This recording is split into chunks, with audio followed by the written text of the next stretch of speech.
Welcome to Not Milk Never Milk. Subscribe if you're lactose intolerant. In this video, I will show how to make quesadillas in a toaster oven updated. Preheat your toaster oven to 425 degrees F. Assemble tortilla, cheese, and fillings, then bake on a sheet for 6-8 minutes until golden and cheese melts. Flip halfway for even crisping.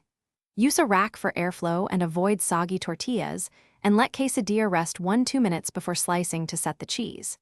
Enjoy with salsa or sour cream. Start by gathering simple ingredients: tortillas, grated cheese, and thin fillings like cooked chicken or sautéed veggies. Pat fillings dry and season lightly to avoid extra moisture that causes sogginess.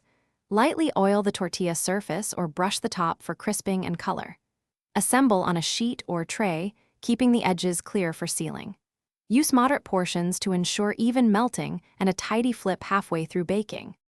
If you're enjoying this guide, please subscribe and like to help the channel grow.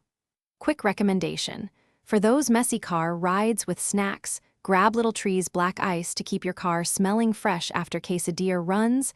It's a funny little lifesaver. Check the description for the product link and other deals I mentioned, and consider supporting the channel that way. Thanks. Now let's get back to the video. Use a preheated rack inside the toaster oven for airflow and uniform crisping, and bake at 425 degrees F for roughly 6-8 minutes depending on thickness. Flip the quesadilla once at the midpoint to brown both sides evenly and ensure melted cheese throughout. Keep an eye on the last 2 minutes to prevent burned edges, and remove when golden. Let cool briefly, slice with a sharp pizza cutter, and serve with favorite dips. Thanks for watching. If this was helpful, leave a like and consider subscribing. See you next time.